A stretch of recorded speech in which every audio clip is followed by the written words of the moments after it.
ॐ सहना भवतु सहनौ भुनक्तु सह वीर्यं करवावहै तेजस्विनावधीतमस्तु मा विद्विषावहै। ॐ शान्ति शान्ति शान्ति। ॐ श्री गुरुभ्यो नमः। ॐ नारायण नारायण नारायण नारायण। ब्रह्मश्री माला श्लोक 76 76। आकर्ण्यामि जिघ्रामि स्पृशामि च विलोकये भावये ब्रह्म तत्सर्वं तदा ब्रह्मास्मि भासते। श्रुत्वा ध्यात्वा च मत्वा च ज्ञात्वा श्रुत्वा रसास्पदम् आकष्टं परितृप्तोऽस्मि शपे ब्रह्मास्मि निर्गुणम्। सुधापानं मया पीतं मया भुक्तं ततोऽधिकम् तुष्टोऽस्मि परितृप्तोऽस्मि मृषं ब्रह्मास्मि चामृतात्। स्फुरति नैव भोगेच्छा भोक्तृभावोऽपि नैव च स्फुरत्येकं परं तत्त्वं यदा ब्रह्मास्मि भावये। सिद्धयो भान्ति मे तुच्छा ब्रह्मलोकादिकं तथा पूर्णवैराग्यपूर्णोऽहं पूर्णं ब्रह्मास्मि निर्मदम् पूर्णं ब्रह्मास्मि निर्मदम्। ओम नमो ब्रह्मादिभ्यो ब्रह्म विद्या संप्रदाय कर्तृभ्यो वंश ऋषिभ्यो महद्भ्यो नमो गुरुभ्यः। सर्वोपप्लवरहित प्रज्ञान घन प्रत्यगर्थो ब्रह्मैवाहमस्मि ब्रह्मैवाहमस्मि। ओम शांति शांति शांति। शंकरं शंकराचार्यं केशवं बादरायणं सूत्रभाष्यकृतौ वन्दे भगवन्तौ पुनः पुनः।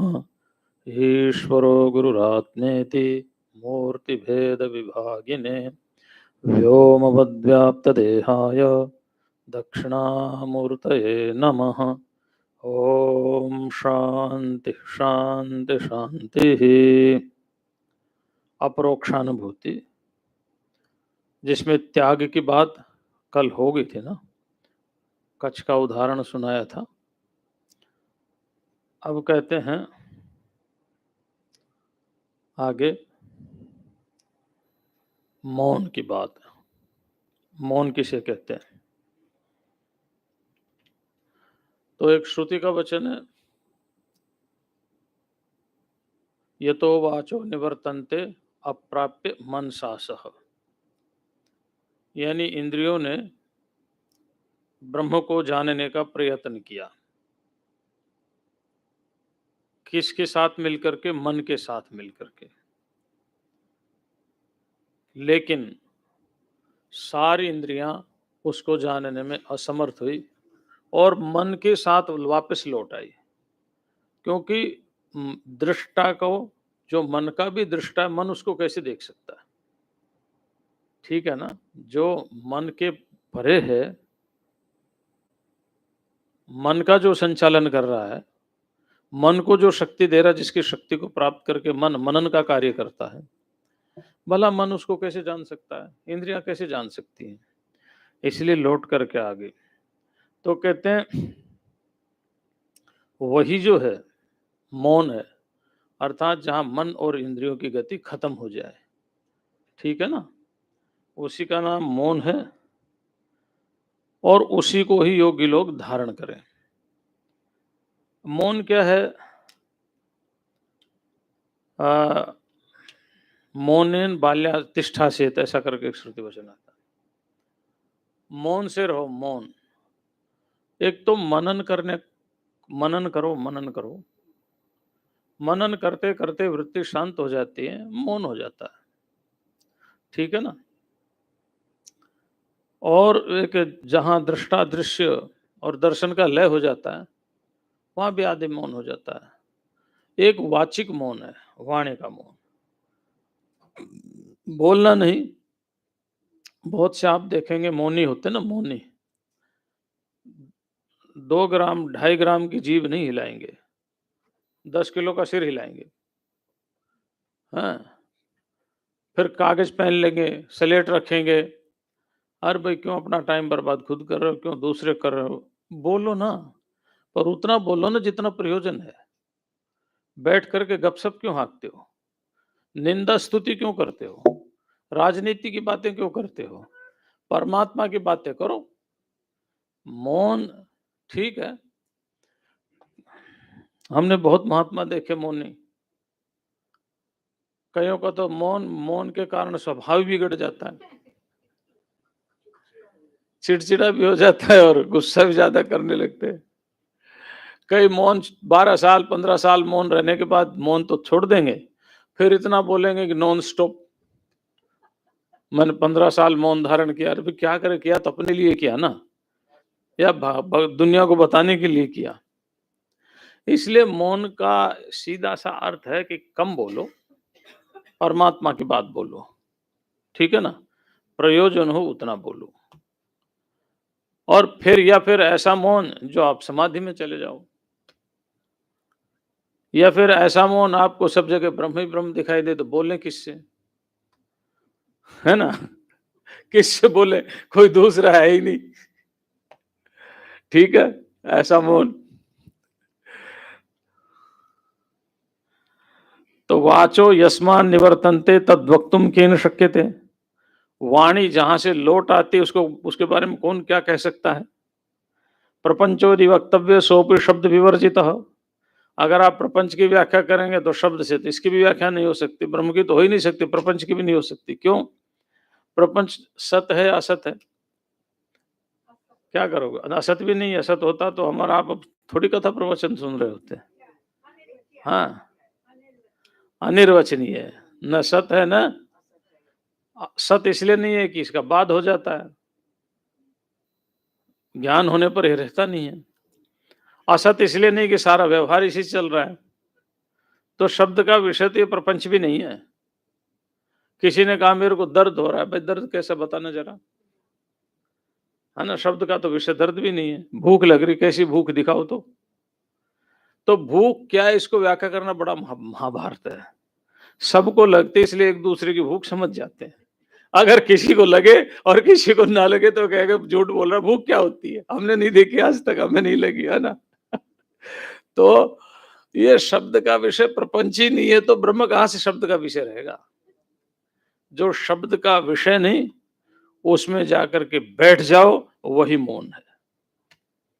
ठीक है ना? जो शब्द का विषय नहीं है, उसमें जाकर के बैठ जाओ, वही मौन है। उसमें बैठोगे नहीं, संसार में बैठ करके हाँ, और कागज पेन खराब करते रहोगे।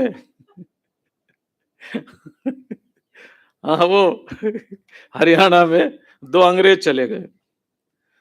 2 अंग्रेज चले गए, तो अब उनको हिंदी नहीं आती थी, हरियाणवी तो आएगी कहाँ से? तो वो रास्ता पूछ रहे थे, अब उनको इंग्लिश नहीं आती बेचारों को। आखिर वो अंग्रेज परेशान हो गए, दो हरियाणवी थे, उसने कहा, बोले भाई हमें भी इंग्लिश पढ़नी चाहिए, नहीं आज काम आ जाती। तो उसमें एक बोलता, बोले इसने तो पढ़ी लिखी नहीं, इसके क्या काम आई? बोले इसी के क्या काम आई है, इसने खूब पढ़ी लिखी है। इसके क्या काम आई बताओ? इसलिए पढ़ने से कोई फायदा नहीं, इसके क्या काम आई? तो वही बात है, अगर वहां जाकर के मौन में नहीं बैठोगे तो आप मुंह बंद रखो, या सिर हिलाओ, या कागज पेन खराब करो, स्लेट पर खराब करो,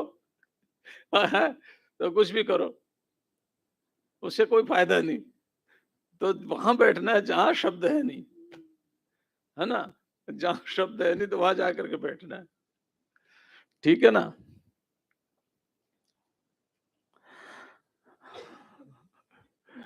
कहते इति वा तद भवेन मौनम सताम सहज संगीतम गिरा मौनम तो बालानाम प्रयुक्तम ब्रह्मवादी भी। बस सत्पुरुषों का जो स्वाभाविक मौन है ना, प्रपंच से ऊपर उठ जाना, उसको ही मौन कहते हैं। वाणी का मौन तो ना समझो को समझाने के लिए बताया गया है ना। वाणी का मौन ना समझो को समझाने के लिए बताया गया। भगवत गीता में तो वाणी का तप है, अनुद्वेग कर्म वाक्यम सत्यम प्रियहितम चयत, हाँ, स्वाध्यायाभ्यसनम चैव वांगमयम तप उच्यते। और एक सात्विक, राजसिक और तामसिक 3 प्रकार का तप बताया है। तो ये तप किसके लिए? बालकों के लिए। अब आप कहोगे कमाल कर दे, भगवान कृष्ण बालकों के लिए कहेंगे, है ना। तो भगवान शंकराचार्य ने ब्रह्मसूत्र की भूमिका में एक बहुत बढ़िया बात लिखी है। वो कहते हैं वेद शास्त्र किसके लिए? बोले ना समझ के लिए। किसके लिए है? ना समझ के लिए। क्योंकि जो समझदार हो गया उसको वेद शास्त्र का प्रयोजन ही नहीं रहा, न वेद रहे, न शास्त्र रहे, न ये जगत रहा, न कुछ रहा। जिसको ब्रह्म बोध हो गया है उसके लिए वेद शास्त्र नहीं है, जिसको ब्रह्म बोध नहीं हुआ उसके लिए वेद शास्त्र। समझ गए ना? वेद शास्त्र उसी के लिए है। तो ये जो वांग्मय तप है, मनोमय तप है, देह का तप है ना, ये तप किसके लिए है? उस ब्रह्म ज्ञान के रास्ते पर चलने के लिए सहायक रूप में ये सब कुछ है। अगर इनको जीवन में नहीं अपनाओगे तो वो ब्रह्म ज्ञान तक पहुंच नहीं पाओगे। इनको फॉलो करना ही है। कब तक करना है? जब तक आत्मबोध नहीं हो जाए। फिर आत्मबोध हो जाएगा, इसको छोड़ दे, नहीं छोड़ना नहीं है ही नहीं ये। ब्रह्म के अलावा और फिर कुछ है? छोड़ना और पकड़ना दोनों खत्म। छोड़ना भी खत्म और पकड़ना भी खत्म। तो गिरा मौनम तु बालानाम प्रयुक्तम ब्रह्मवादी भी, ब्रह्मवादियों के द्वारा वाणी का मौन बालकों के लिए है। या बालक अर्थ मूर्ख नहीं लेना, ध्यान रखना। कुछ शब्द ऐसे होते हैं जिनका अर्थ कॉन्टेक्स्ट के अनुसार बदल जाता है। तो यह बालक अर्थ मूर्ख से नहीं है। यहाँ बालक अर्थ है कि जब तक ब्रह्म ज्ञान नहीं हुआ उन लोगों के लिए, जब तक ब्रह्मबोध नहीं हुआ, आत्मबोध नहीं हुआ, उससे पहले सब बालक है। ठीक है ना। तो कभी कभी कोई कोई शब्द किसी किसी प्रकरण में उसके भाव को ग्रहण किया जाता है, उसके एज इट इज मीनिंग को ग्रहण नहीं किया जाता, है ना। हाँ। आदावन्ते च मध्ये च जनो यस्मिन् न विद्यते तेनेदम सततम व्याप्तम सदेशो विजनः स्मृतः। अच्छा, साधना किस देश में करें ये भी लिखा है। तो हठ योग में एक श्लोक आता है बहुत प्यारा, उसमें ये लिखा है कि किस देश में साधना करें? जहां उपद्रव ना हो। मतलब ऐसा राज हो जहां जिस राज में उपद्रव ना हो। नदी का किनारा हो लेकिन नदी का तट ना हो, थोड़ा सा दूर, नदी से 1 किलोमीटर आधा किलोमीटर दूर, ताकि कभी बाढ़ बूढ़ आए तो आप ध्यान में बैठे, इतनी देर में पता चला ऊपर से बाढ़ आ रहा है, आपके यहाँ तो पानी नहीं बरसा, ऊपर से आ गया, जाओ भाई अब साधना समुद्र में करना। जंगल में, गहरे जंगल में नहीं, गांव से दूर, बहुत दूर नहीं, लिखा वहां पर। इतनी दूर आप गांव से संपर्क में ना रहे, गांव आपसे ना रहे, लेकिन जरूरत पड़ने पर आप गांव आ सको और जा सको। ठीक है ना। तो गांव से दूर, बहुत दूर नहीं, जंगल में, बहुत जंगल में नहीं, नदी के किनारे एकदम एकदम तट पर नहीं, और जहां पर ये मिट्टी क्या चींटी वगैरह ना हो, है ना, जहां कांटे कंकड़ ना हो, जहां पर ये सर्पेंटाइन वगैरह होते हैं, सर्प वगैरह का आने का भय ना हो, ऐसे स्थान में, ऐसे देश में साधना करनी चाहिए। ठीक है। ऐसा लिखा श्वेताश्वतर उपनिषद में भी है वो मंत्र, है ना। तो ऐसे स्थान में, ऐसे स्थान, देश माने स्थान, है ना, ऐसे देश में, ऐसे स्थान में साधना करनी चाहिए। लेकिन यहाँ देश का कुछ और ही अर्थ बता रहे हैं। चलो देखते हैं भगवान शंकराचार्य क्या कहते हैं। कहते हैं कि जिसमें आदि और अंत और मध्य में कोई भी जन नहीं है। विजन, वो एक्चुअल शब्द आता है निर्जन देश में। हाँ, निर्जन। तो विजन माने विगतः जना यस्मिन। कहीं पढ़ा दिया था क्या कल? बताया था ना विजन कर, ध्यान ही नहीं रहा।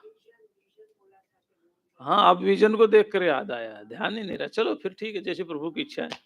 कुछ नया ही हुआ होगा आज भी, क्योंकि रटा रटा है तो बोलते नहीं। उसमें श्लोक में पढ़ लिया, भाव आ गए, बोल दिए। चलो ऐसा ही सही। तो जहां कोई भी ना हो, मतलब आदि में नहीं, मध्य में नहीं, अंत में नहीं, अर्थात परमात्मा में ठहरना ही विजन है ना। अच्छा, काल शब्द भी बता दिया था फिर तो। सुन लो अब क्रम से, आप शुरू हो ही गए तो, है ना। कलनात् सर्वभूतानां ब्रह्मादीनां निमेषतः काल शब्द निर्दिष्टो खंडानंद अद्वयः।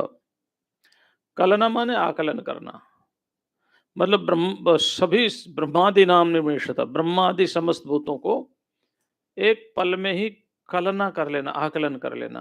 आकलन माने ब्रह्म जो है ना, ब्रह्म कि अब भूलोक में है, अब ब्रह्मलोक में, तो भूलोक से ब्रह्मलोक में जाने के लिए कितना टाइम लगेगा? ब्रह्म को, ब्रह्म हमें नहीं, ब्रह्म को है।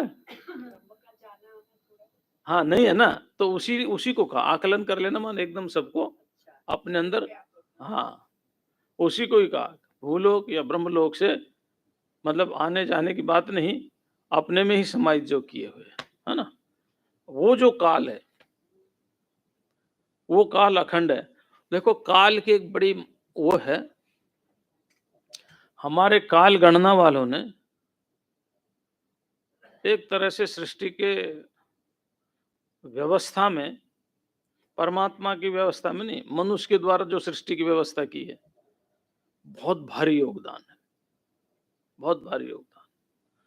अभी हमने चंद्रमा पर जो यान छोड़ा, उसकी गति और गति के अनुसार काल की गणना की, इतनी बजे यहां पहुंचेगा, एक एक सेकंड के 100वें हिस्से का भी उन्होंने कैलकुलेट किया, है ना। तो बहुत बड़े ऋषि हैं वो लोग। ऐसे ही हमारे काल गणना वाले ऋषियों ने काल की गणना की, ब्रह्मा की आयु बता दी। कितनी आयु है? 1000 चतुर्युगी का ब्रह्मा का एक दिन, 1000 चतुर्युगी का ब्रह्मा का एक रात, 2000 चतुर्युगी का ब्रह्मा का एक दिन। एक चतुर्युग में 4,32,00,000 वर्ष होते हैं, एक चतुर्युगी में, ठीक है ना। तो ऐसे एक चतुर्युगी में 4,32,00,000 वर्ष होते हैं, और 2000 चतुर्युगी का ब्रह्मा का एक दिन है। ऐसे 365 है इसको, मतलब 4,32,00,000 को 2000 से मल्टीप्लाई करो, उसको 365 से मल्टीप्लाई करो, फिर उसको 100 से मल्टीप्लाई करो, तो ब्रह्मा की एक आयु निकलती है। तो सोचो काल गणना वालों ने कितनी गणना की होगी, बड़ा योगदान है, ठीक है ना। तो ये काल क्या है? ये काल का जो खंड खंड किया है, ये काल का खंड खंड काल गणना वालों ने कैसे किया? ये वैशेषिक दर्शन में एक बात आई है। किसमें? वैशेषिक दर्शन में। वहां कहा है कि सूर्य सूर्य जितनी देर में एक अणु को भेदन करता है, वो एक काल हो गया, है ना। समझ गए ना? सूर्य 2 अणु को जब भेदन करता, द्वेणुक हो गया, वो एक काल हो गया। ऐसे ही त्रश्रेणु है, चतुरणुक है। ये काल की गणना वालों ने काल की गणना करने के लिए सूर्य के किरणों के द्वारा एक अणु को भेदन करने में जो समय लगा, वहां से काल की गणना शुरू की।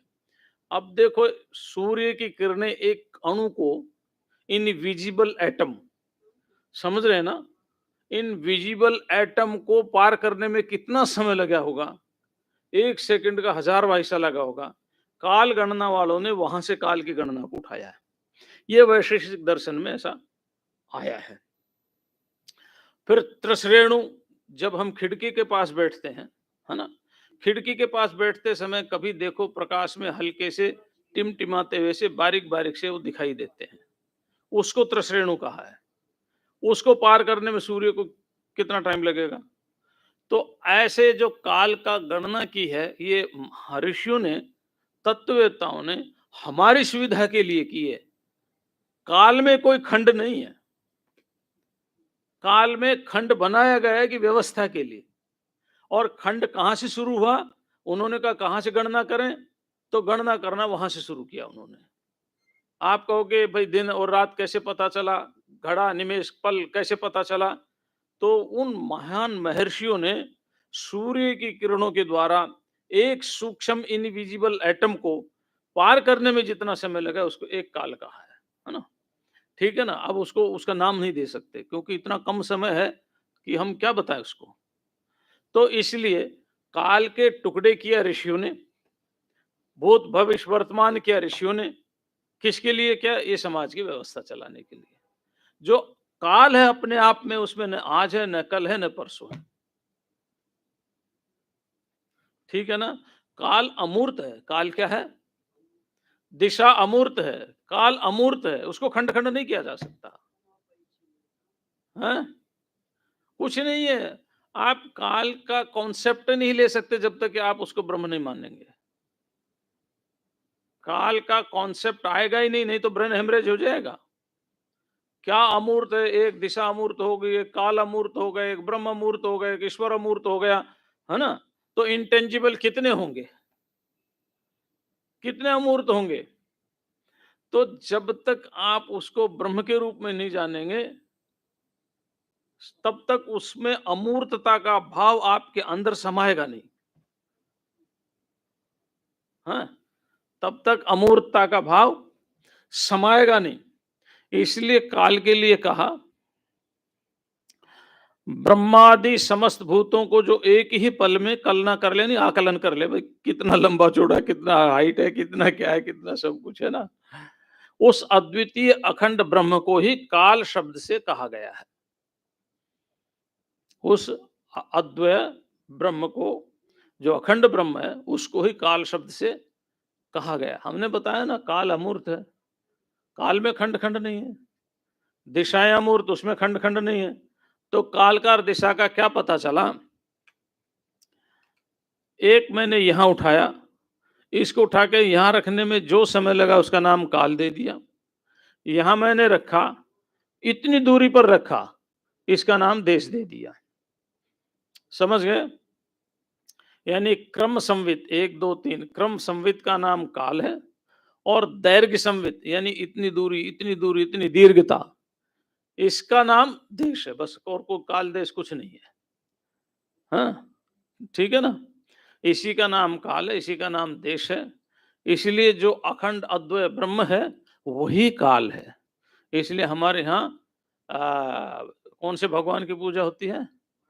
महाकाल की, है ना? जो काल का भी काल है, महाकाल की पूजा होती है। ठीक है? अब आसन की बात करते हैं। आसन क्या है? पतंजलि ने आसनों के नाम नहीं लिए। योग दर्शन में आसनों के नाम नहीं है। योग दर्शन के ऊपर व्यास भाष्य, उसमें 3-4 आसनों के नाम है बस। ठीक है ना? ये जितने भी और आसन है सब हठ योग के हैं। हाँ, तो पतंजलि ने आसन आसन के बारे में कहा, स्थिर सुखम आसनम। जिस स्थिति में आप स्थिरता पूर्वक बैठ सकें और सुख पूर्वक बैठ सकें, उसका नाम आसन है। स्थिरता पूर्वक और सुख पूर्वक। ऐसा नहीं कि आप बैठ गए स्थिर, पता चला कि रीढ़ की हड्डी में, स्पाइनल कॉर्ड में प्रॉब्लम है, तो आप दर्द भी कर रहा है, ऐसे भी हो रहे हैं, ऐसे भी हो रहे हैं, तो उसका नाम आसन नहीं है ना? और बैठ भी गए लेकिन स्थिर नहीं बैठ पाए, कभी यूं हिल रहे हैं, कभी यूं हिल रहे हैं, कभी ऐसे कर रहे हैं, कभी ऐसे कर रहे हैं, तो भी आसन नहीं है। ठीक है ना? समझना इस बात को। और सुख पूर्वक, उसमें बैठने के बाद सुख भी मिलना चाहिए। ये तो पोस्चर ऑफ बॉडी होगी, एक आसन माने बैठने की स्थिति होगी। लेकिन फिर क्या हो, फिर अनंत समापत्तिभ्याम, उस परमात्मा में मन लग जाए तब वो आसन कहलाता है। सुखपूर्वक बैठ गए, कोई बात नहीं, हिल-डुल भी नहीं रहे, दर्द भी नहीं हो रहा है ना? लेकिन अब ऐसे ही जड़ की तरह बैठे रहने से क्या फ़ायदा? समझ गए ना? ये तो जंगल में ठूठ खड़ी रहते हैं सूख के। लेकिन अनंत प्रयत्न शैथिल्यानंद अनंत समापत्तिभ्याम, प्रयत्न की शिथिलता हो जाए, यानी अब मन आपका विचार शून्य होने जा रहा है और अनंत परमात्मा में आपका चित्त लग गया, उसका नाम आसन है, योग दर्शन के अनुसार। समझ गए? योग दर्शन के अनुसार स्थिर सुखमासनम प्रयत्न शैथिल्यानंत समापत्तिभ्याम, तब वो आसन है। अगर ऐसे ही बैठ गए, अभ्यास कर लिया, बस कुछ नहीं, तो शून्य शून्य तो एक दिन शून्य बन जाओगे।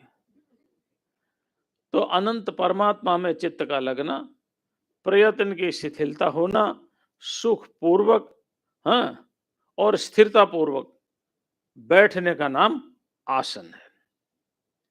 ये योग दर्शन के अनुसार है।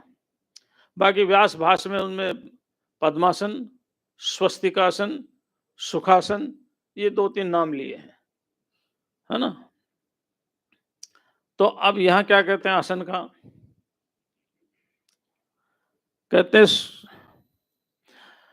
सुखेन भवेद यस्मिन अजस्रम ब्रह्मचिंतनम, जिस अवस्था में सुख पूर्वक, अजस्र माने लगातार ब्रह्म का चिंतन होता रहे। फिर बैठ के करो या खड़े होके करो, अच्छा वो बात भी बताएंगे। आसनम तद विजानिया नेत्र सुखनाशनम, उसका नाम आसन समझना, सुख के नाश करने वाले का नाम आसन नहीं। ब्रह्म सूत्र में विचार किया गया है भाई, ध्यान जो है, उपासना है, बैठ के की जाए, खड़े होके की जाए, चलते फिरते की जाए, है ना? तो वहां पर विचार यह है कि साधना बैठ करके करनी चाहिए। क्यों? आप खड़े होकर के चल रहे हैं तो विक्षेप आएगा, ठीक है ना? विक्षेप आएगा। चलते चलते कर रहे हैं, ठोकर लग गई, पता चला वो नाला खुला है, आप तो अपने जप कर रहे हैं, ध्यान जप में चला गया, पैर नाले में चला गया। कोई एक्सीडेंट कर जाए, कोई कुछ कर जाए, तो बहुत विक्षेप आता है चलते समय भजन करने में। अगर लेट के कर लें, आहा हा, बिस्तर पर लेट जाओ, हैं, तो फिर लय का डर रहता। लय लय समझ गए ना? आलस्य और नींद, आलस्य का और नींद का, ये ब्रह्म सूत्र में विचार हुआ है। तो आलस्य आता है और नींद आती है, इसलिए साधना बैठ के करनी चाहिए। अच्छा, कोई ना बैठ सके तो उसके लिए हमारे हठ योग के आचार्य ने थोड़ी सी छूट दे दी। क्या छूट दे दी? कि आप नहीं बैठ सकते तो एक कंफर्टेबल चेयर ले लो और कंफर्टेबल चेयर पर बैठो, ठीक है ना? जैसे आजकल हॉस्पिटल में बेड नहीं आते, आगे से उठा देते हैं, है ना? तो थोड़ा वो बेड ले आओ ताकि आलस्य ना आए, क्योंकि ध्यान भी करना है, भजन भी करना है। अब भजन ये कोई नियम नहीं कि आप बीमार हो तो भजन नहीं कर सकते, ठीक है ना? आप बेड पर हो तो भजन नहीं कर सकते, ये नियम नहीं है। तो आप बेड पे भजन करना चाहते हैं, ऐसे कहोगे तो सो जाओगे, तो कंफर्टेबल ऐसे ले आओ, तो सहारा भी लगा रहेगा और नींद तो उसमें आएगी पर कम आएगी। लेकिन किसी भी तरह से भजन नहीं छूटना चाहिए। सो के उठो फिर कर लेना, पर ये कहा है कि जो बैठ करके साधना का विधान बताया गया है, तो उस बैठ करके क्या करना है?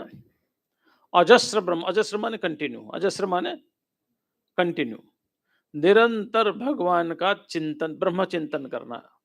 कौन सा ब्रह्म चिंतन? अहम अस्मि, है ना? जिसको हमारे उपनिषद में और मध्य युग के सभी संतों ने स्वीकार किया, उसको सोहम, अजपा जप, ठीक है ना? अजपा जप को, इसको सोहम को अजपा गायत्री भी बोलते हैं। सोहम हंसोहम सोहम, है ना। हंस माने आत्मा। जब हंस हंस तो विसर्ग की ओ हो जाता है।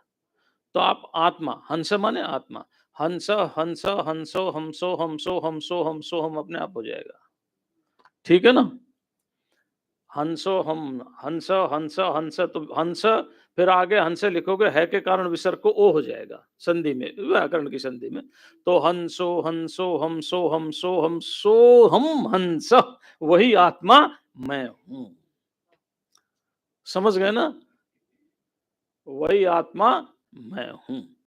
तो उसको अजपा गायत्री बोलते हैं, अजपा जप बोलते हैं। तो जिसमें बस बैठ करके बस सो हम, तो वो जिसमें चिंतन होता हो उसका नाम आसन है। आसन आ गया समझ में, ये भी अच्छा हो गया। और सिद्धासन का यहां व्याख्या कर दी कि जो समस्त भूतों का आदि कारण है और विश्व का जो अविनाशी अधिष्ठान है, सिद्ध जन उसको ही सिद्धासन कहते हैं, यानी ब्रह्म। बस आप ब्रह्म में पहुंच गए तो सिद्ध हो गए। अच्छा, 3 बंद हैं हठ योग में, है 3 बंद, मूल बंद, उद्यान बंद और जालंधर बंद। 3 बंद है। तीनों बंदों का अलग अलग फल मिलता है। ठीक है ना, अलग अलग फल मिलता है। तो कहते हैं यन्मूलम सर्वभूतानाम यन्मूलम चित्त बंधनम मूल बंध सदासेव्य योगोसौ राजयोगी नाम। जो समस्त भूतों का मूल है, समस्त भूतों का मूल कौन है? ब्रह्म। वहीं से तो आए हैं ना सारे। और जिसके आश्रय से चित्त स्थिर किया जाता है, ब्रह्म तल्लक्ष्य उच्यते अप्रमत्तेन वेदव्य सर्वतन्मयो ही स। ब्रह्म ही तो चित्त का लक्ष्य है, उसी के लिए तो स्थिर किया जाता है, वही आश्रय। तो ऐसा जो मूल बंध है, यानी जो सबका मूल है ब्रह्म, उसमें बैठने का नाम मूल बंध है। यहाँ कुछ परिभाषाएं बदल दी आचार्य शंकर ने। ऐसा नहीं है कि वो वाला नहीं मानते जो योग में लिखा है, दूसरे ग्रंथों में उनका भी उन्होंने वर्णन किया है। लेकिन ये अपरोक्ष अनुभूति ने तो अपरोक्ष अनुभूति की बात करनी, दूसरी बात ही नहीं करनी। समझ गए ना। जो अपरोक्ष है यानी साक्षात आत्मा मेरा स्वरूप, उसका अनुभूति की बात करनी, तो वहां अनुभूति में तो फिर ये आसन बंद कहाँ आएंगे। वो उसी में ठहरना, उसी में बैठना, उसी में सब कुछ करना, वही बातें होंगी। अब अच्छा, अंगानाम समताम विद्यात समय ब्रह्मणि लीयते नोचेन्नैव समानत्वम ऋजुत्वम शुष्क वृक्षवत। हम कहते हैं ना, please sit comfort, straight your spinal cord, head and neck should be straight, बोलते ना ऐसा, तो समान। आह क्या बात है, लगता तो बहुत अच्छा है सम्मान करने में, ध्यान करो तब भी अच्छा लगता है, हाँ सीधा। तो कहते हैं यहाँ समान का कुछ और अर्थ है। ठीक है ना, शरीर की समता, शरीर की समता, है ना। यानी हमारा गर्दन, हमारा सिर और हमारी रीढ़ की हड्डी जब ध्यान में बैठे तो एक सीध में होनी चाहिए। और उसका कारण है क्योंकि सुषुम्ना नाड़ी ब्रह्मरंध्र तक जाती है, प्राणों का संचार सुषुम्ना नाड़ी में करना है, उसको ब्रह्मरंध्र तक लाना है। तो जब तक रीढ़ की हड्डी सीधी नहीं होगी तो वो बात बनेगी नहीं। तो कहते हैं जिस समय मन ब्रह्म में लीन हो जाए उसी समय अंगों की समता समझनी चाहिए, एक है ना, उसी समय। अन्यथा सूखे वृक्ष के समान अंगों की निश्चलता का नाम समता नहीं है। जिस समय चित्त ब्रह्म में लीन हो गया, अच्छा कई बार ऐसे बैठा महात्मा, बैठा तो बैठा ही है, क्यों? क्योंकि उसका चित्त ब्रह्मलीन हो गया है। आप उसको पकड़ के हिलाओगे तो भी वो बैठा ही है। जब वो समाधि से आएगा तब फिर हलचल उसमें पैदा होगी। तो उस ब्रह्म में समाहित हो जाने का नाम अंगों की समता है। दृष्टिम ज्ञानमयम कृत्वा पश्येत ब्रह्ममयम जगत सा दृष्टि परमोदारा न नासाग्रावलोकिनी। कहते हैं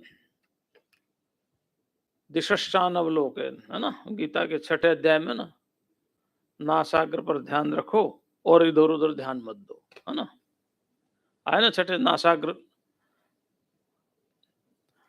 तो क्या है, ये कहते हैं कि दृष्टि नासा के अग्रभाग की नहीं होनी चाहिए। अच्छा, नासा के अग्रभाग में भी थोड़ा संदेह है। नासा का अग्रभाग कौन सा मांगे? एक तो नाक यहां है, ये अग्रभाग हो गया। एक जहां से शुरू हुआ है वो अग्रभाग है। तो जहां से नाक शुरू हुआ वहां माने, या नाक खत्म हो रहा वहां माने? जहां से शुरू हो रहा है। हाँ। अच्छा, अब उन्मनी मुद्रा की बात कही। उन्मनी मुद्रा में जरा देखो तो, जहां से शुरू होता वहां उन्मनी मुद्रा लगती है, जहां से समाप्त होता वहां जाती है दृष्टि, तो वो दृष्टि वहीं जाती है। ठीक है ना, उन्मनी मुद्रा में। तो लेकिन कहाँ करें, आचार्यों का अपना अपना है, आप दोनों जगह कहीं भी कर सकते हो। अगर जहां से नासिका प्रारंभ हुई है तो भ्रुकुटी का मध्य भाग हो गया, वहां आप ध्यान कीजिए, कोई दिक्कत नहीं है। अगर आप वहां ध्यान करने में थोड़ा दिक्कत हो रही तो नासिका का जो ये भाग है, यहाँ उन्मुनी मुद्रा के द्वारा ध्यान कीजिए तो भी कोई दिक्कत नहीं। शांभवी मुद्रा से ध्यान नहीं होगा। शांभवी मुद्रा से नासिका के, जहां से नासिका शुरू होती है वहां से तो हो जाएगा, है ना, शांभवी मुद्रा में। उन्मुनी मुद्रा में यहां से हो जाएगा। ठीक है, तो आप ध्यान कैसे करते हैं कैसे नहीं करते आपका सब्जेक्ट है, पर कुछ आचार्यों ने नासिका के गर्भाग को ये हिस्सा मानना है, कुछ ने ये हिस्सा मानना है। ठीक है, तो कहते हैं कि भाई इसका नाम नासाग्र दृष्टि नहीं है, नासाग्रावलोकिनी इसका नाम नहीं है। तो किसका नाम है? ज्ञानमयीम दृष्टिम कृत्वा। ज्ञानमयी दृष्टि का नाम नासाग्र लोकनी है। दृष्टि ज्ञानमयी होनी चाहिए। फिर आप नाक के आगे हिस्से में देखो, पीछे में देखो, दाएं देखो, बाएं देखो। अच्छा, भीड़ में चले जाओ, कोई बात नहीं, चित्त एकाग्र है तो ज्ञानमयी दृष्टि है। तो कौन सी दृष्टि? ज्ञानमयी दृष्टि में आपको मेला भी ब्रह्म ही दिखाई देगा, दूसरा कुछ नहीं दिखाई देगा ज्ञानमयी दृष्टि में। तो ज्ञानमयी दृष्टि होनी चाहिए। दृष्टिम ज्ञानमयीम कृत्वा पश्येत ब्रह्ममयम जगत। ज्ञानमयी दृष्टि को करके सारे जगत को ब्रह्म के रूप में देखना चाहिए। सा दृष्टि परमो उदारा। अच्छा, हाँ, वही दृष्टि परम उदार है, सबसे उत्तम वही है। नासिका के अग्रभाग को देखने वाली दृष्टि उत्तम नहीं है। कौन सी उत्तम है? जो सबको ब्रह्म के रूप में देख रहा है। अच्छा, हमारे यहाँ तो शास्त्र है, उसमें कहा है यथा दृष्टि तथा सृष्टि। हाँ, एक आचार्य ने कहा यथा सृष्टि तथा दृष्टि। जैसे ये जो मैं देख रहा हूं पुस्तक, ये है यथा सृष्टि तथा दृष्टि। ठीक है ना, और पुस्तक का अन्वेषण करता हुआ चला जाऊंगा, सूक्ष्म में चला जाऊंगा, फिर हो जाएगा यथा दृष्टि तथा, मतलब जैसी हमारी दृष्टि वैसी सृष्टि हमें हमारी है बाहर। जैसा मन अंदर दुनिया रच ली है, वही दुनिया बाहर है। एक कहता नहीं बाहर की दुनिया, इस दुनिया को देख करके मन ने भीतर की दुनिया रची है। एक कहता दुनिया भीतर पहले से ही है, मन ने रच दी। तो आपके क्या विचार है क्या नहीं है तो आप जानो, लेकिन इतनी बात जरूरी है कि ब्रह्म के बिना सृष्टि होती नहीं है, और रची रचाई सृष्टि होती नहीं, ब्रह्म अपने संकल्प से सृष्टि को उत्पन्न करते हैं। तो वो जो दृष्टि है, वो दृष्टि उस ब्रह्म में होनी चाहिए। दृष्टि दर्शन दृश्यानाम विरामो यत्र वा भवेत्, दृष्टि सत्र कर्तव्या न नासाग्रावलोकिनी। ब्रह्म दर्शन दृश्यानाम विरामो यत्र वा भवेत्। दर्शन, दृष्टा और दृश्य, ठीक है ना, दर्शन, दृष्टा और दृश्य, इन तीनों का लोप जहां हो जाए, तीनों ही खत्म हो जाए, है ना? ठीक है ना? तीनों का लोप हो जाए, रहे ही ना, उसको त्रिपुटिलय बोलते हैं।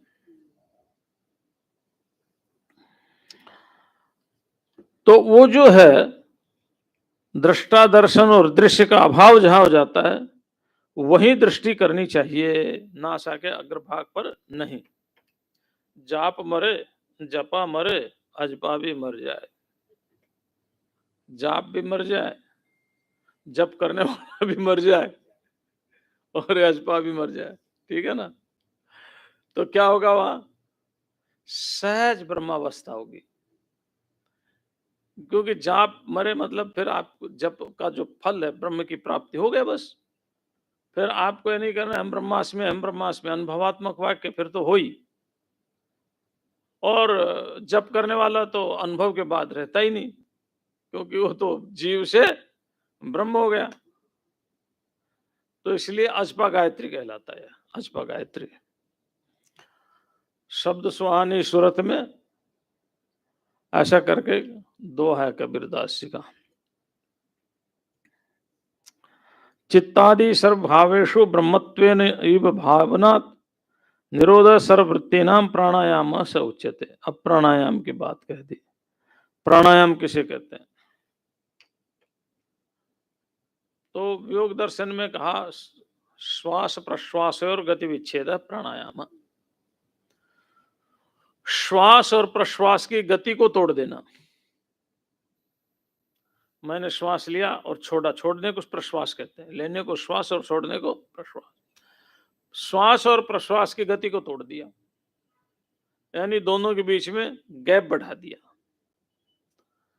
तो जब गैप बढ़ेगा तो प्राण पर नियंत्रण होगा, तभी बढ़ेगा, ऐसे नहीं बढ़ेगा, है ना? तो उसको प्राणायाम कहा है,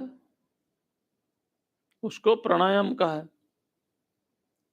लेकिन यहां प्राणायाम कुछ और बता रहे हैं। प्राणायाम के भेद हैं, उन भेदों की बात नहीं कर रहे। एक ही प्राणायाम में भेद है, एक पूरक है, एक रेचक, और एक मतलब प्राणायाम एक ही है वो, लेकिन उस एक प्राणायाम में तीन ये आयाम होते हैं, पूरक, रेचक और कुंभक।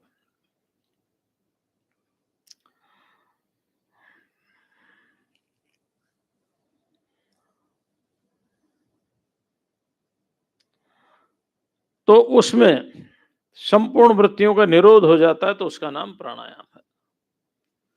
ठीक है ना? उसमें अगर संपूर्ण वृत्तियों का निरोध हो जाए, उसका नाम प्राणायाम है। यानी सभी को ब्रह्म भाव से देखने के बाद वही चित्तवृत्ति निरोध होगी, वो प्राणायाम सफल हो गया, और क्या। ठीक है ना? हाँ। निषेधनम प्रपंच से रेच काख्या समीरण ब्रह्मवास्मी या वृत्ति पूर्व को वायु ईरित मन कहा गया। फिर इसके कुंभक, रेचक और प्राण को रोक देना, क्या कहते हैं उसको? हाँ, कुंभक। रेचक, पूरक। हाँ, पूरक, रेचक, कुंभक। एक प्राण में तीन प्रकार से पूर्ण कर लेना पूरक होता है। वायु भर ली पेट में, पूर्ण हो गया तो पूरक हो गया, खाली कर दिया तो रेचक हो गया, और जहां का तहां रोक दिया तो कुंभक हो गया। तो पूरक, रेचक और कुंभक। कुंभक दो प्रकार का होता है, आंतरिक कुंभक और बाह्य कुंभक। तो कहते हैं कि इसको प्राणायाम क्या है? समस्त भाव में ब्रह्म रूप से देखना, और निषेधनम प्रपंच से रेचकाख्या समीरण ब्रह्मवास्मीति या वृत्ति पूर्व को वायु ईरित। संपूर्ण प्रपंच का निषेध कर देना, ठीक है ना, ये रेचक है। और मैं ब्रह्म हूं, ये पूरक है। ठीक है ना? मैं ब्रह्म, ये पूरक है, और संपूर्ण प्रपंच का बाहर निकाल दे, ये रेचक है। अब प्राणायाम तो हम भी करते, पता नहीं ये प्रपंच बाहर निकला या नहीं निकला। अब वो तो जब कभी बहुत भारी दुख आएगा तब पता चलेगा। हम शरीर के लिए रोते हैं या शरीर का दर्द है, लेकिन शरीर का दर्द से लिपायमान नहीं, फिर भी रो रहे हैं। रो इसलिए रहे हैं, शरीर का भान है, लेकिन उस भान होते हुए भी हम उसमें लिपायमान नहीं है। ये तो समय आने पर पता चलता है। हाँ, अभी तो सत्संग करो, सुनो, संस्कार पड़ेंगे। इस जन्म में नहीं तो अगले जन्म में अनुभव भी आएगा। तो कहते हैं जहां संपूर्ण वृत्तियों का निरोध हो जाता है ब्रह्म भावना से, केवल ब्रह्म ही ब्रह्म रहता है, वही प्राणायाम है। और प्रपंच का निषेध करना रेचक प्राणायाम है। यानी मैं ब्रह्म हूं, ऐसी जो श्रुति है वो है पूर्ण कर लो अपने अंदर, पूरक, है ना, वह पूर्ण कर लो। तो फिर जब आप पूर्ण कर लोगे तो वो जो प्राणायाम है पूरक प्राणायाम कहलाता है। सब प्रपंच को बाहर कर देना रेचक है और ब्रह्म को अंदर कर लेना पूरक है। ततस्तद वृत्ति निश्चल्यम कुंभक प्राण संयम अयम चापि प्रबुद्धानम वैज्ञानम प्राण पीड़नम। उसके बाद क्या है, तद वृत्ति निश्चल्यम, मन को वहीं पर टिका देना, चित्त की चंचलता खत्म, उसका नाम कुंभक है। उसका नाम क्या है, कुंभक। अब चित्त में कोई चंचलता नहीं, स्थिर चित्त है।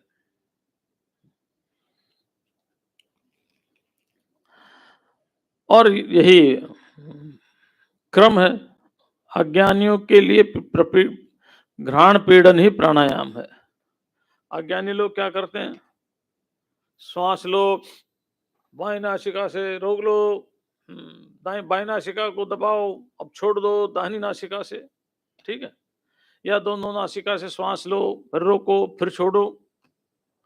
ये जो प्राणायाम है ये उनके लिए जिनको ब्रह्म ज्ञान नहीं हुआ, यानी हमारे आपके लिए, है ना। हम सब इसी कैटेगरी में, या किसी को ब्रह्म ज्ञान हो गया, हो गया हो किसी को भाई, है ना, ब्रह्म ज्ञान।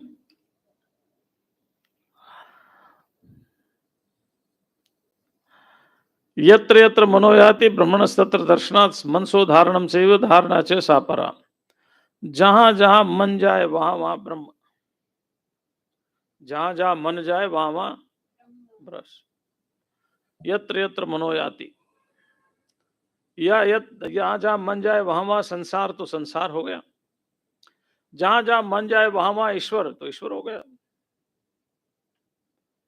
जीव को संसार में आने से और भगवान के शरण में आने में क्या फर्क है, कोई फर्क नहीं है। जिसने स्वीकार कर लिया जो, उसके लिए वो सहज है। अगर किसी ने ब्रह्मचिंतन का सहज स्वीकार कर लिया है तो उपनिषदों के पास बैठेगा, आचार्य के पास बैठेगा, पर ब्रह्मचिंतन के जितने भी श्लोक है वो मंत्र है ले लेगा, फिर उनके साथ अपना जीवन चलाएगा। तो यही पूरक रेचक और कुंभक है।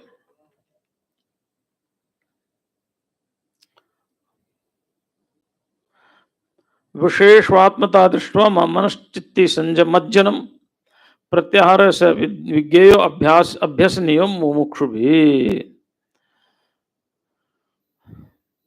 यानी सारे विषय हैं, उनमें आत्मा समझ लेना, है ना।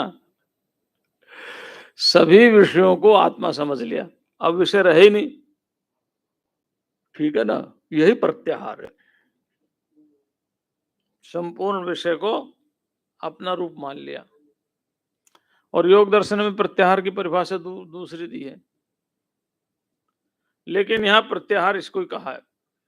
प्रत्याहार का संधि करोगे तो प्रति आहार होता है ना। प्रति आहार माने भोग, जैसे रूप का एक आहार है, नेत्र का रूप, कान का एक आधार है रस, है ना। अच्छा शब्द है, मैं सोचा रस ही होगा। रस आता, सुन करके रस आता, ये बात भी ठीक है।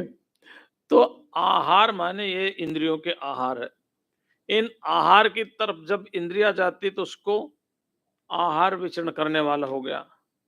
अब इनसे जब लौटा ली जाती है तो उसको प्रत्याहार कहते हैं। आहार का उल्टा, यानी आप आहार में जा रहे थे, प्रति आहार हो गया, आहार से उल्टा चलने लग गई। कहाँ जाने लग गई? ब्रह्म में, आत्मा में, वहां जाने लग गई। तो कहा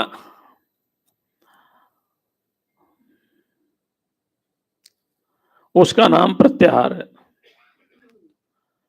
जहां जहां मन जाए वहीं वहीं ब्रह्म का साक्षात करते रहना, ये मन स्थिर करना ही उत्तम धारणा कहलाती है। यत्र यत्र मनोयाति ब्रह्मणस्तत्र दर्शनात्। धारणा क्या है? अभी तो योग दर्शन पढ़ा था, देशबंध चित्त से धारणा। यहां परिभाषा दी, जहां जहां, क्या बात है, आपको भगवान दिखाई देता हुआ चला जाए वहां वहां तक आपकी धारणा है। खेलो कूदो, कोई दिक्कत नहीं है, पर परमात्मा दिखना चाहिए। अजस्र ब्रह्म का चिंतन होना चाहिए, ब्रह्म का चिंतन निरंतर होना चाहिए।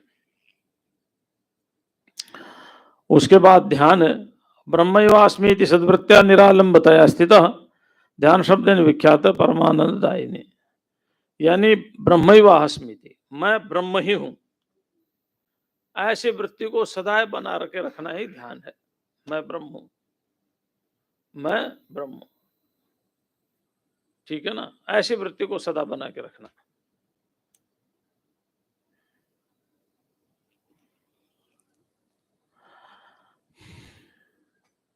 निर्विकार और ब्रह्माकार वृत्ति से जो पूर्णतः वृत्तिहीनता हो जाती है, वही ज्ञान समाधि है। यानी पहले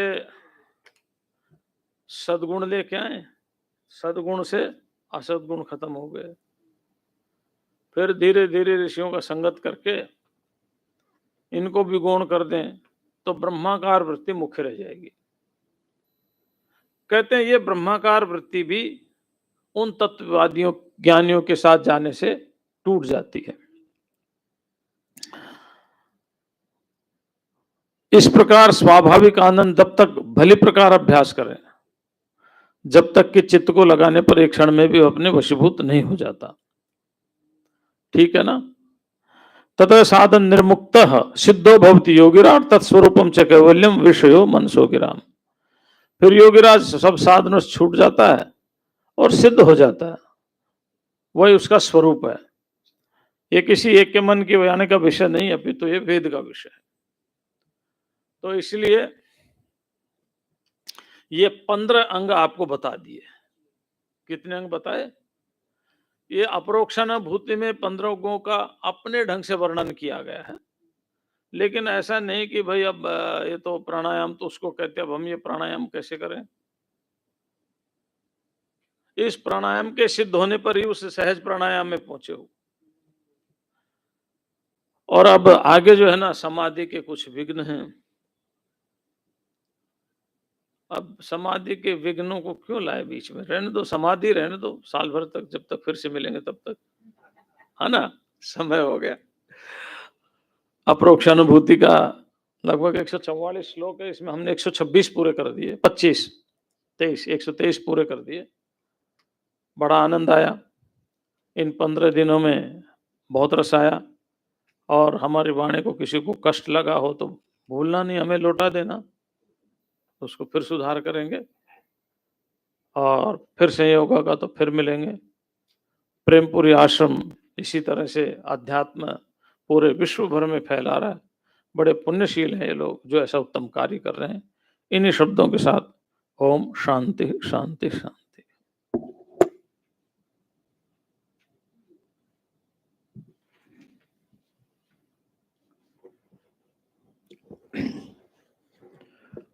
ओम।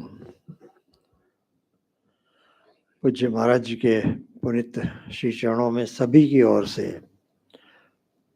वंदन दंडवत करते हुए बहुत ही प्रसन्नता हो रही है कि जो वाणी हमें प्राप्त हुई है उसमें हर जगह एक बात तो थी कि हम जीवन को कैसे आगे बढ़ाएं।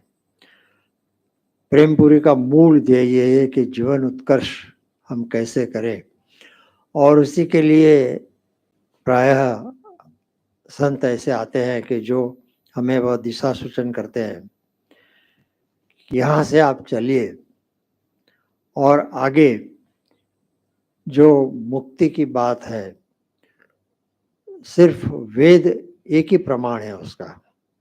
जो ऋषि की वाणी, ईश्वर की वाणी, और उसी से आगे चलकर जो ग्रंथों में परिवर्तित हुई और आज हमारे बीच में से संत विराजमान है कि जिनके रोम रोम में वेद बसा हुआ है। तो ऐसी सुंदर वाणी को हम प्रणाम करते हैं।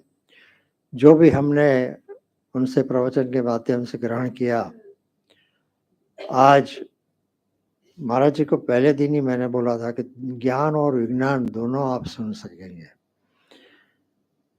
क्योंकि जो जो बातें प्रमाण सर वो करते हैं, उसमें अगर चाहिए तो ज्ञान की बातें वो साइंस से ले के भी आते हैं और उसको प्रमाणित करते हैं। तो यह एक अलग ही रीत से हमें पूरा प्रवचन धारा जो पूरे साल हम बहुत अच्छा सुनते हैं हर एक संत से, मगर ये पूज्य पूज्य महाराज जी की वाणी में यह एक विद्वत्ता हमें दिखती है। तो ऐसी सुंदर वाणी पूज्य महाराज जी द्वारा प्राप्त हुई। आप सभी की ओर से पूज्य महाराज जी को वंदन करते हैं। अगले वर्ष पूज्य महाराज जी इसी तरह से हमारे बीच में रहेंगे। ज्ञान तो बहती गंगा है और संत वो बादल जैसे है, वो बरसाते रहते हैं, बारिश का मौसम है। तो यह जो ज्ञान गंगा या प्रेमपुरी में बह रही है, हमारे तनु भाई कटाव भी यहाँ बैठे हैं, उनका भी बहुत अच्छा लगा, बहुत टाइम के बाद उनको देख रहे हैं, तो उनको भी वंदन करते हैं। पूरा योग का प्रातः जो कार्यक्रम है वो संभालते हैं। अभी अन्य कार्यक्रम पे हम जाएंगे। आज जेठवद चतुर्थी, रविवार दिनांक 15 जून, स्वामी श्री प्रेमपुरी जी महाराज की ओर से चल रहे कई सुंदर कार्यक्रम में यह जो प्रवचन धारा है, कल एक दिवस के लिए स्वामी श्री विश्व चैतन्य जी महाराज द्वारा एक दिवसीय प्रवचन होगा, कल 8 से 9। उसके बाद 17 तारीख यानी मंगलवार से परम पूज्य श्रद्धेय विजयानंदपुरी जी महाराज, जिनके द्वारा ये पूरे महीने तक हमें स्वाध्याय प्राप्त हो रहा है, वह सतश्लोकी पर अपना प्रवचन 17 से 31 तक करेंगे और कैलाश से पधारते हैं। उनको वंदन करते उनका भी स्वागत हम करेंगे प्रवचन के माध्यम से और स्वाध्याय के माध्यम से। अन्य कार्यक्रम स्वामी श्री प्रेमपुरी आश्रम ट्रस्ट आयोजित दया गीता चिंतन माला के अंतर्गत पूज्य मुक्तानंदपुरी जी महाराज द्वारा चल रहे सुंदर श्रीमद् भगवद गीता शंकर भाष्य की आज पूर्णाहुति होगी। समय रहेगा सायं 6 से 7। इसी चिंतन माला के अंतर्गत कल से डॉक्टर श्री रामनाथ झा द्वारा श्रीमद् भगवद गीता शंकर भाष्य विषय पर प्रवचन हमें प्राप्त होगा। कल से 22 तारीख तक 6 से 7 पूज्य डॉक्टर श्री रामनाथ झा रहेंगे और उनके द्वारा प्रवचन का आनंद प्राप्त होगा। बाकी जो जाहिरात प्रातः प्रवचन कल से जो होने जा रहा है उसकी कर दी गई है, तो जरूर से आप 8 से 10 प्रातः प्रवचन में रोज नित्य पधार कर इसका आनंद ले, ऐसी विनंती।